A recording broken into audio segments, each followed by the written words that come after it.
Okay, I just have to make things clear that The Last of Us 2 has had a lot of controversy surrounded by it ever since it was announced, all the way up until its next reveal at the PlayStation State of Play, and onward from there, from trailer to trailer and release day, and a week after it's released, and still now as I record it.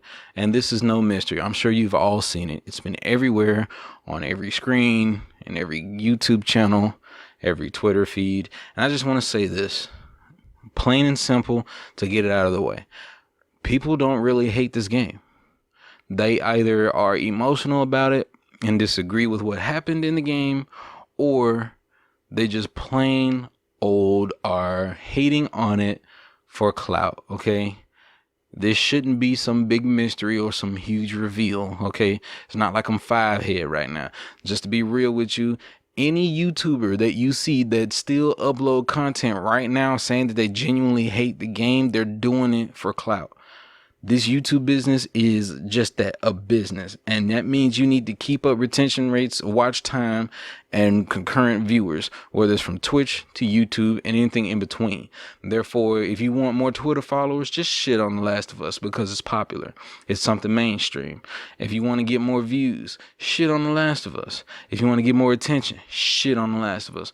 It's the same thing that happened when God of War came out a year ago. It's the same thing that happened with The Last of Us 1. Hell, every AAA game that gets released gets a lot of hate. Get ready for people to hate on Cyberpunk 2077. But I challenge you all to take a look at all of the YouTubers that you're subscribed to. And if all they're doing is hating on every AAA game that comes out and only sometimes say they like one, pay attention to them. Because they're just using you for your click. If anything is free, then that means you're being sold. And YouTube does not charge for its services. So you gotta watch those people who you trust to make your content. That being said, I just want to clear the air and share my analysis, my own point of view, and the things that I have yet to see anybody mention about The Last of Us 2. I've watched review after review. I've watched all type of takes, perspectives, spins, and everything I could in order to see if anybody had the same type of perspective that I had. And from every article to every video to even the message boards and forums, no one has seen it exactly like I have yet. They've touched on bits and pieces because you can only derive so much. But when I analyze it, I see something else. And I want to share that with you today. So, hello everybody. Welcome to the channel.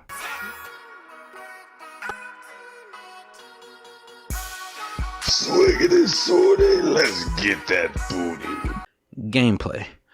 The gameplay in The Last of Us 2, or its predecessor for that matter, was never meant to reinvent the wheel in terms of its genre. It's a third-person shooter with very light RPG mechanics like skill trees and ability or weapon buffs. If I had to compare it to any other game that's closest to its kind, I'd have to say Resident Evil 4, which now that I mention, it's jarring to say the least how similar they are and the success they achieve by being what it is. The feedback loop in both games are tried and true and still work to this day, which is the sole example of good game design, honestly. The loop goes like this. Scavenge and search everywhere for supplies and resources like ammo and parts to craft items. Become incredibly prepared for battle and encounters. Profit off of the time you spent looting. Repeat. This design choice is why all three games, The Last of Us, The Last of Us Part 2, and Resident Evil 4, have such great pacing. The pace is felt through the gameplay thanks to the looting being the calm before the storm. The next enemy encounter being a climax followed by an exhale or falling action when back to recovering and looting for the next encounter. This helps for immersion as well as, or at least on the first playthrough, because the things that you choose to pick up directly have an effect on your success or failure. The changes from the first, however, are small quality of life changes that refine this gameplay and make it more convenient while still making wise choices to make each character you play as feel completely different. For example, Ellie still has her pocket knife, and it's a great tool to have early on in the game. In the first game, the only way to stealth kill a clicker is to use a shiv, and that had to be crafted from materials, making them incredibly finite in use. Ellie, however, has always been capable of doing this with her pocket knife, and now she is even more efficient in doing so. Abby, however, has to make shivs, but she doesn't get the ability to do so until you unlock the corresponding skill branch. This is a great early game teaching tool for the stealth mechanics and the different elements needed to stealth kill a clicker, which is a varying degrees of enemies that need different approaches. Speaking of the skill branches, this is another addition that works well.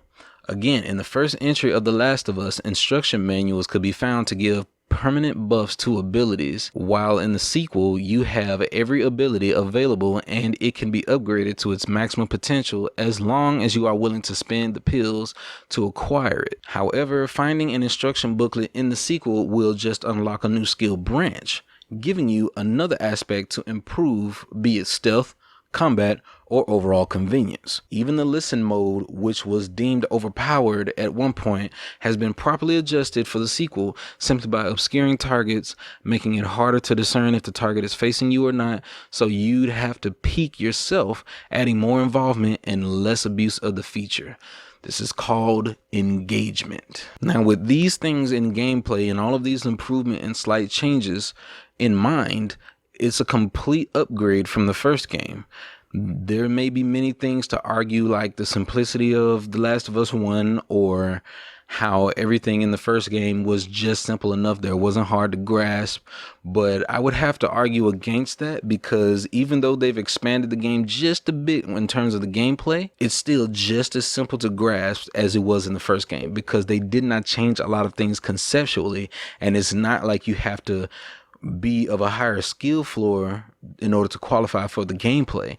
It's at the same skill level, but it's just more fleshed out. And I find that to be a genius textbook lesson in how to improve in sequels when it comes to your gameplay, knowing what to keep and what to throw away. And the past pills progression and your abilities were something that had to be do away with. It was just not that amazing. It wasn't. I mean, I think one of the things that I never upgraded was the weapon sway. It wasn't that necessary. As long as you were good at reacting and great at holding your aim steady, you were just fine. You were able to benefit without missing no more than 2 bullets. The second and final part of this analysis would be the story. Now, here's the premise. I've heard plenty of opinions on the story. I saw a lot of outrage and controversial opinions about it, but I just have to disregard most of them, but I won't completely do so, because they are valid. If they are actual opinions and not just made for clout, then yes, they are valid opinions and people are allowed to have them. However, because it's a AAA studio, even those who are genuinely having these negative opinions can be way too harsh on a studio simply because they are AAA. Because we often relate a huge budget and more resources to better game, but that's not always the case. Well, there's been plenty of examples in the past where we've had AAA games with a great budget, almost blank check level of production costs and funding, but still come out mediocre or just plain bad. When I redeemed my pre-order copy of The Last of Us 2, I saw allegations and negative opinion about the game before I could even install it. I avoided the spoilers and articles, stayed away from all forms of internet communications related to the game, and Tuesday morning I finished the game. I felt empty, mad, sad, unsatisfied, heartbroken. Then I did what I usually do when I finish a game, and I grab a good number of reviews and I watch and listen to them. I've yet to find a review that was fair nor observant enough to appreciate the development goal of this game. Naughty had a goal in mind on day one of this game's production, and they achieved it tenfold. I mean, completely knocked it out of the park. It's time that I bring attention to this, but still, I had to wonder, how is it that so many people could get it wrong? And of all people, the review sites get it right? How is there so many others misunderstood the game's purpose. Then I realized that most misunderstood the first game's purpose as well. Its entire underlying meaning was completely unbeknownst to them. So in order to tackle this huge misunderstanding, we'd have to get down to the basics. Every problem can be fixed with fundamentals. And fundamentally speaking, this is the kind of series that introduces the argument that video games are indeed, or at least on a cinematic level, indubitably art. Now, to briefly discuss the art and meanings of this series, we have to define art. My connotation of the word would be as thus. Art is a creation made to be interpreted and oftentimes created for the purpose of evoking thought or emotion. Now, the denotation of this term, according to the Merriam-Webster dictionary, fourth entry under the word, the conscious use of skill and creative imagination, especially in the production of aesthetic objects. With this definition in hand, we can examine what The Last of Us 1 wanted us to think about and feel. The overall theme was initially about survival in a post-apocalyptic zombie world. But to help the viewer, or in this case the player, with this experience, Joel was the medium for this. To drive it further, the first scenes of the game, which is often known as one of the most emotionally powerful series in all of video games to date, instead give you context on who he is rather than what living situation he is currently set in, said Apocalypse. They had shown us the bond and loss of his daughter Sarah. This has been an amazing means of humanizing and connecting with the audience to write an adult male character to protect a female child, having our protective nature trigger based off of traditional human survival instincts. See the Walking Dead Telltale series. I'm a huge fan of this series, but there hasn't been a main character as interesting or as invested since Lee in the first title because of this.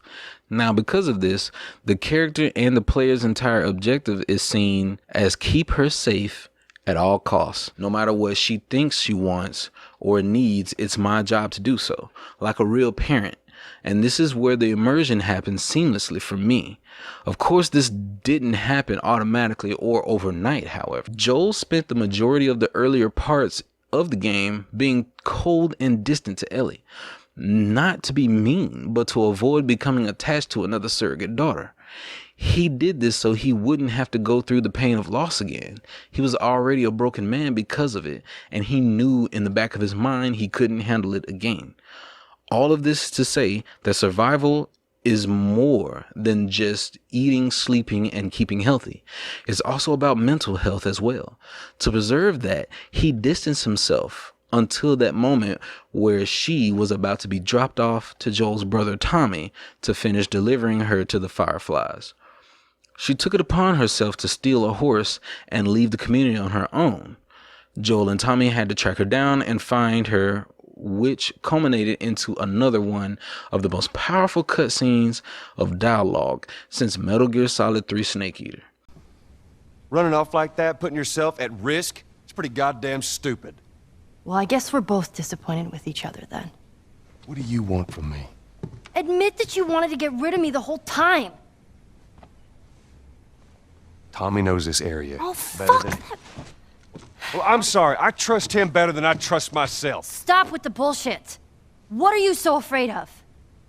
That I'm gonna end up like Sam? I can't get infected.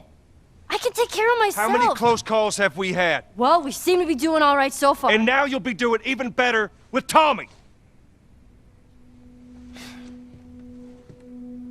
Not her, you know. What? Maria told me about Sarah. Ellie? And You are treading on some mighty thin ice here. I'm sorry about your daughter, Joel. But I have lost people too. You have no idea what loss is. Everyone I have cared for has either died or left me. Everyone fucking except for you. So don't tell me that I would be safer with someone else, because the truth is I would just be more scared.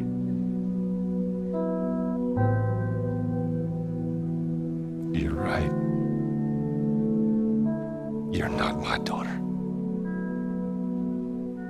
And I I sure as hell ain't your dad.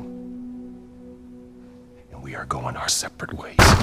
By the end of that chapter, Joel gave in and decided to care about Ellie from that day forward, becoming one of the best father figures of this form of media. From then on, it would have been foolish to think he would have allowed them to kill her for the sake of a shot-in-the-dark gamble to make a cure for mankind. Having only one sample of the cure, limited medical supplies, and unsanitary work environments means that the chances that cure would happen are almost non-existent. Now, this is an extremely logical perspective on weighing the choices, but plain and simple, it means one major thing to Joel and me as the player during my first playthrough, and that was the simple fact that Ellie was going to die. That alone was unacceptable because of what we discussed earlier in this video. His mental health. His sanity needs to be in shape to survive as a human being, whether it's pre or post-apocalypse. This is the embodiment of love and how it makes you do crazy things. Emotion is supposed to be the polar opposite of logical reason, and he acted on the former rather than the latter.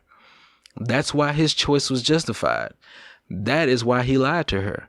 Everything that he did and said was to protect her and her emotions, her mental health. A child accepting her death at a young age is a terrible thing. She deserves to be happy at times, a chance to grow, date people, fall in love, feel pain, grow from the pain, become her own woman just as much as any child has the right to. Joel decided to give her that. The thing that he could not give Sarah. Now, about The Last of Us 2. Here they've grown older and eventually apart, and we don't know why until later. We see that she's living and thriving as a young woman, a community of people around her, and even somebody to potentially fall in love with. But just like everyday life, the sins of the father eventually affect the children. Now the plot has expanded to several characters fighting for their sanity to survive. Not just Ellie, who can't accept Abby killing Joel, but also Abby not willing to accept her father's murderer living and breathing. Yet and still, with this consistent theme, other characters are going through the same. Owen, who was a former Firefly, could not stand the things he did in the past by storming quarantine zones and killing soldiers and guards. He wanted to fix those regrets by getting in touch with the young boy inside, and he found refuge in the aquarium. He even tried to bring mental peace to Abby because he loved her. He wanted to help heal and protect her mental state as well, but she was stubbornly persistent on avenging her father. When Owen realized she was beyond help, they had to break up. Jesse, who looked up to Joel as a role model, followed in his footsteps a lot when it came to being a man. That kind of admiration meant he was hurting just like Ellie after their loss. He wanted to make it right for his own sanity.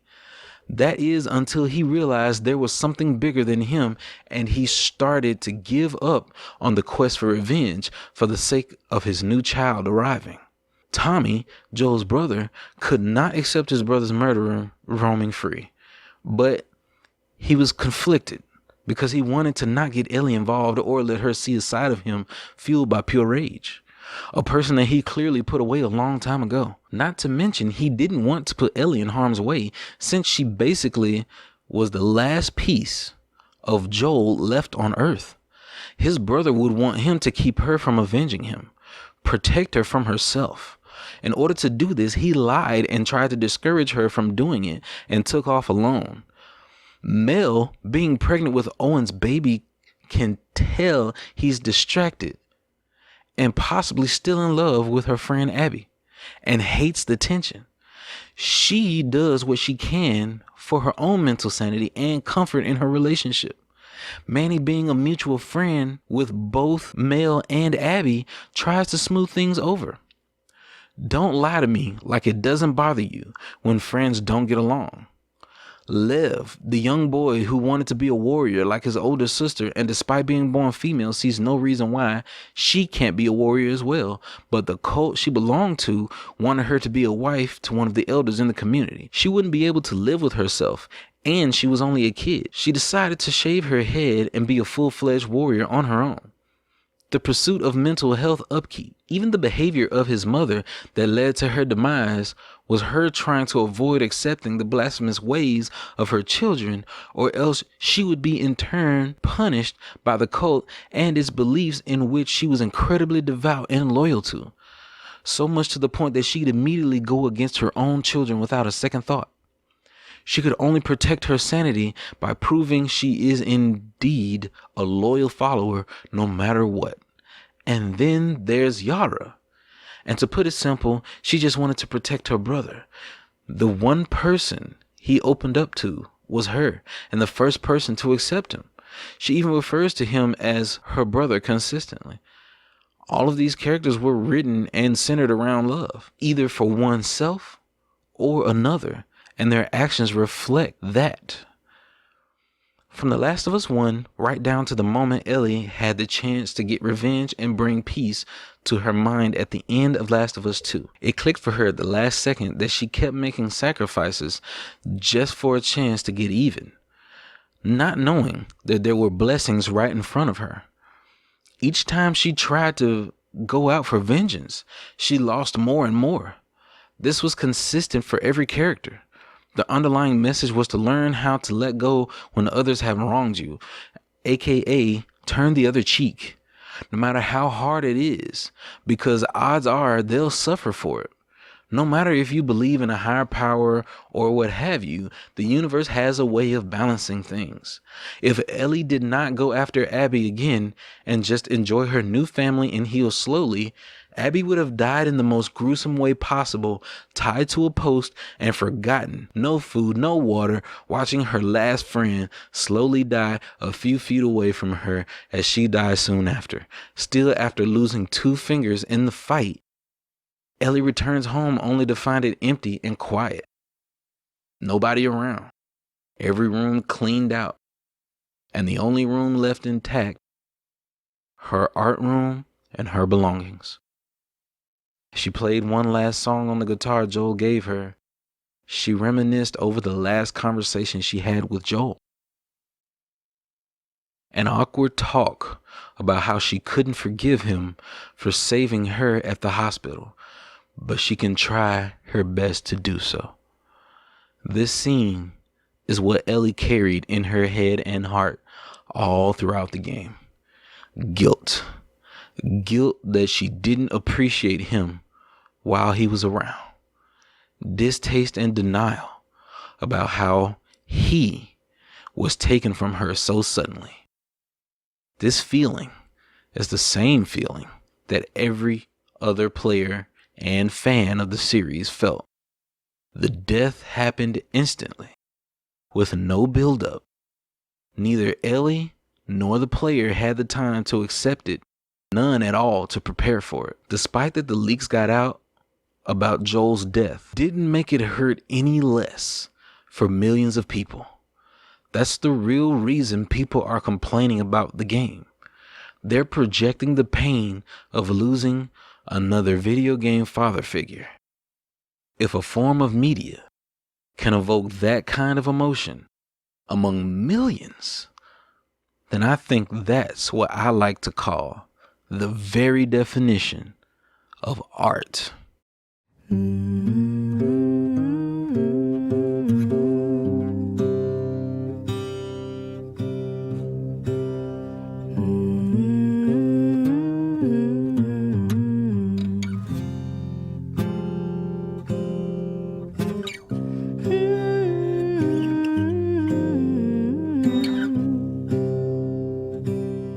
I dig my hole, you build a wall.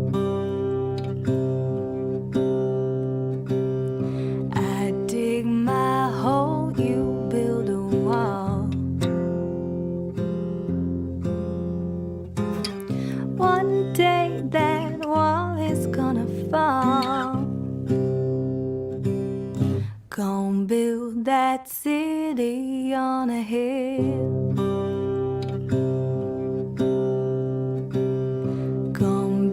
That city on a hill. Someday those tears are gonna spill.